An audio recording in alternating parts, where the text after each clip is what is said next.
As we get closer and closer to the finals, the top 9 teams have fans that should be feeling really optimistic. And whether it is the run home itself or as we approach finals, I think there is one thing that every club should be feeling cautiously pessimistic about, and neutral fans can keep an eye on as the 8 takes place. Someone is going to be unlucky to miss, as we know, but there still is a nagging issue at all top 9 clubs that I think deserves to be discussed. I'm also trying to hit 6K subs before the finals begin, and I need your help doing that. So why don't you go ahead and click that subscribe button, and let's get into it. My only real gripe with the Crows is, are they still going to have flexibility in the run home? If they do have their backs against the wall, and I think this is going to apply more to finals than any of the home and away games to finish the year, is Matthew Nicks going to be able to adjust on the fly? If there's any kind of stubbornness there that helps detract from Adelaide's structure, that could help them fall in a heap. Now, if they do finish top 4, they're going to have a chance to bounce back in a semi-final. But I do think of the top 4 sides that are projected to get there, the Crows have got the least amount of experience, and that could be a heavy factor in the run home. I still think the Crows with the top 4 finish are going to have a pass mark on the season. If a straight sets exit is what comes about, I think there is going to be still cause for criticism. But I think the coach's box is where Adelaide are going to either shine or flop. And look, I'm optimistic about the Crows. I love everything that they've done. I am optimistic about it. But if things are just travelling along, is Matty Nicks and their crew going to have the guts to pull a lever when required? Because they're the number 1 team for scoring in the comp. They're number 2 for points against. Everything about their game right now is humming. Will it stay that way? As crazy as it sounds, it's actually going to be Brisbane's defense that I want to talk about here for a little bit, because over the last 5 games, they are averaging 87 points against, which is about league average, but league average isn't what holds up the great teams. Now, I've done this deep dive before. You don't need to have the best backline in the competition in order to win the flag. And of course, their experience being the reigning premiers is going to help them in the long run. I understand all of those kinds of things. But considering they've given up, amongst others, 92 points to Port and the 130 against Gold Coast, and what a performance that was by the Suns, I do worry about Brisbane getting scored against heavily. They are giving away scores in relatively big blocks. Now, is this going to be something that continues happening? Is it something they're going to be able to tighten towards finals? I'm not sure. But as the ladder stands right now, they're not guaranteed top 4, by the way. And yes, they did win the flag from outside the 4, but I think it's something to watch. The forward line, I know, did not work that well on the weekend, but I think they'll be able to turn it around. The midfield, as we know, is stacked. I think of their 3 lines, as crazy as it may sound, I'm probably more worried about that back line. Pretty simply, it's going to be the role players for the Pies that weren't really there for the 2023 flag. So you're looking at guys like Ned Long, Harry Perryman, Tim Membry, Lockie Sullivan, Lockie Schultz, Ed Allen, these kinds of guys. Now, is that a long bow to pull? I think that's the expression, isn't it? A long bow? Yeah, absolutely it is. Collingwood are the best team in the competition. Denying that would be foolhardy at this point. The Pies are doing everything right, so I didn't really know what else to go with here, but I wanted to do it for all 9 sides. But it is going to be interesting whether the Long and Mitchell combination can work, because it wasn't great against Gold Coast and Freo. It's worked well against Richmond. It worked well against the team they played first, Carlton, I think it was, off the top of my head. So where those guys are going to fit in, Tim Membry hasn't had a lot of finals experience, only played the one, I think, in 20 with the Saints against the Bulldogs in that elimination final. I know Perryman has got finals experience, so that's all well and good. You could also probably include Dan Houston into this category as well, if you wanted to, but what role these kind of players are going to have, depending on the fitness of the guys that have got to come back in, is the interesting thing to watch. I'm not saying the Pies are definitely going to win the flag. Treating them as if they're not the number 1 seed at this point is just not something I'm prepared to do. So the players we don't know about is going to be their topic here. Dockers is going to be their X or O factor, and it's the guys that can turn a quarter or turn a half that are going to be required to do it at some point. It's whether they can do that in big moments, bigger, of course, than home and away games, is going to be super interesting. Now, I did a preseason video on Shea Bolton that I think personally has aged beautifully, but you're looking at guys like Hayden Young, who's just come back, Michael Frederick, Paddy Voss, Murphy Reid, and Isaiah Dudley as guys that could turn a quarter or moments on their head. Now, it's not going to require all of them to do it at once. I understand that. But with how sure their defense has been, of course, with Hayden Young back, you've got an extra weapon to rotate through that midfield mix, I should say. It's what those center forward players are going to be able to accomplish. I don't care how good their defense is. They need to score to win. Duh. And it's going to be up to those guys in order to, say, break the pattern of just kicking it to Tracy and just kicking it to Amos. They are going to need more than that. And in terms of the X factor that those centre forward players can provide, they're the ones that are going to decide how far Freo go this year and even next and moving forward.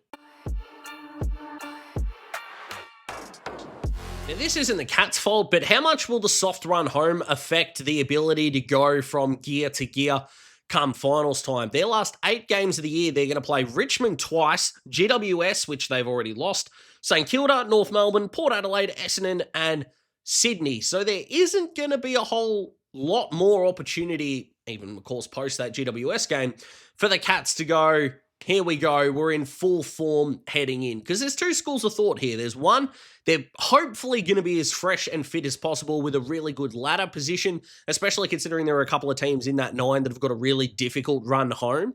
So they're going to get some good ladder position there. But is it going to be worth it if, say, deep into the 3rd quarter or even the last quarter of a qualifying final, whether they're going to be able to step up that gear because they haven't had to do it for the last 2 months?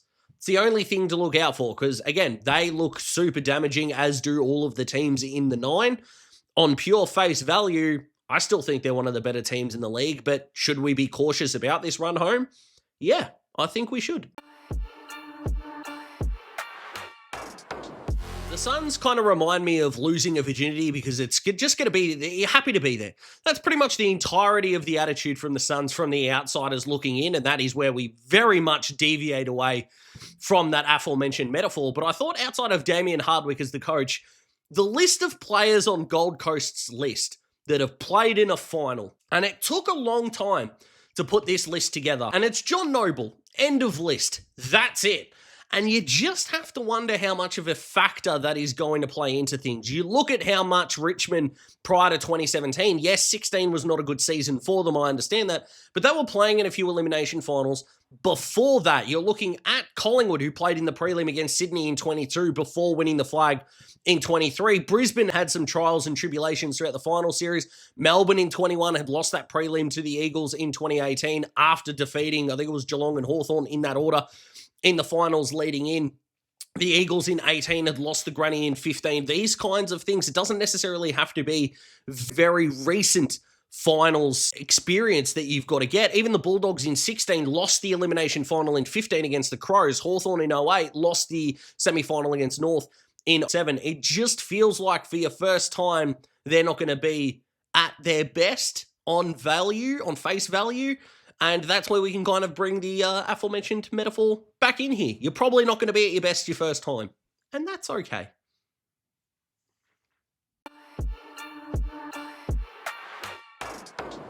For the Giants, it's going to be the quarterly fade. It just seems like too often in the last 2 months, the Giants just have a really down half an hour. Whether it is crossing over from quarter to quarter, whether it is a full quarter. Against the Swans, they did this. I think against Geelong, they had a moment there as well. Amongst others, plenty of others along the way. I think they gave Gold Coast a 25-point head start off the top of my head. The fact that that's probably not going to last in finals. Now, of course, they had the reversal of that in last year's semi-final against Brisbane where they let them come back, or they were come back against. That's not a sentence. They gave up a massive lead. I just think having that time off in a final, especially if their week 1 final is an elimination final, whether it's at home or away, yes, they're going to be able to come, really strong to finish any kind of match. You just wonder whether a side in a final, especially if they're an experienced team come finals time in the 2nd or 3rd week, the Giants I don't think are going to be able to get away with that. It's something they're going to have to tighten up. It is going to have to take 4-quarter efforts, especially if they're outside the 4, to go on and win the flag. Unfortunately for my Hawks, the midfield, the backline is so set and doing so many good things. The forward line is looking more and more potent, especially with Deer and Lewis back in form. The fact that our second leading goal kicker is being talked about as not getting back into this side at any point is remarkable. But it's the midfield, and the 3 concerns come down to the 3 probably main players that are in there. Will Day's health, Jai Newcomb's form, which has not been great the last month or so. And then James Warper with the play style. That hacker kick forward kind of midfielder is dying off in a big way, and that is a concern. Now, luckily for us, Josh Ward's come in and proven himself to be Hawthorn's third best midfielder when everything is up and running, and you've got the bigger body of Connor Nash around there, which when it comes to finals and contested play styles is going to help. But the Hawks were minus 16 in clearances against the Blues. If they're like that in 2 more games this year, you got Adelaide, Brisbane, Collingwood, and Melbourne. Those games against the interstate teams are away. If the Hawks lose all 3 of those against top-ranked teams, they're not even making it to finals. And that's my concern, because if the Hawks don't get there, no matter who finishes 9th, it's going to be heartbreak. My big worry is that it is going to be the Hawks. I feel like fixture-wise, and where the wins and percentage is at, they're probably the most vulnerable of the teams in the 8. Take the Dogs out of it.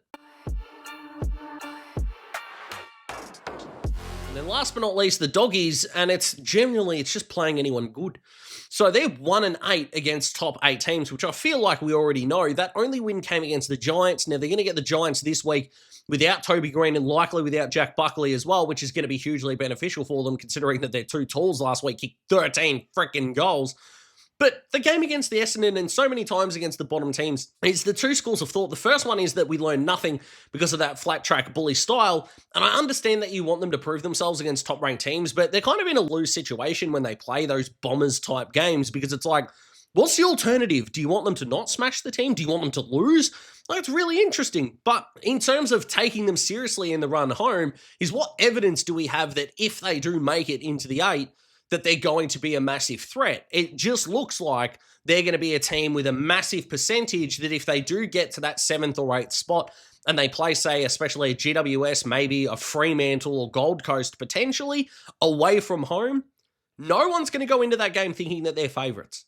And that's going to be a big problem. And then what do we do if they are one and done this year? Well, the top end of their list is really good. The rest of it, not so much. The on-field leaders are going to escape any kind of criticism for it, and it's all going to go on Bevo, even though Bevo has coached a premiership. His captain hasn't captained one yet, but that's where it's all going to come from, which might be a shame, or it might be well-deserved. Who knows?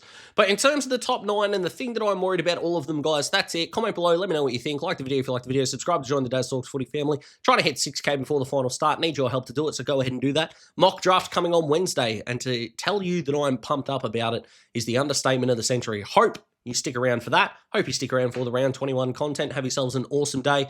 You absolute legends. Buy yourself a treat this week because you deserve it. See you later.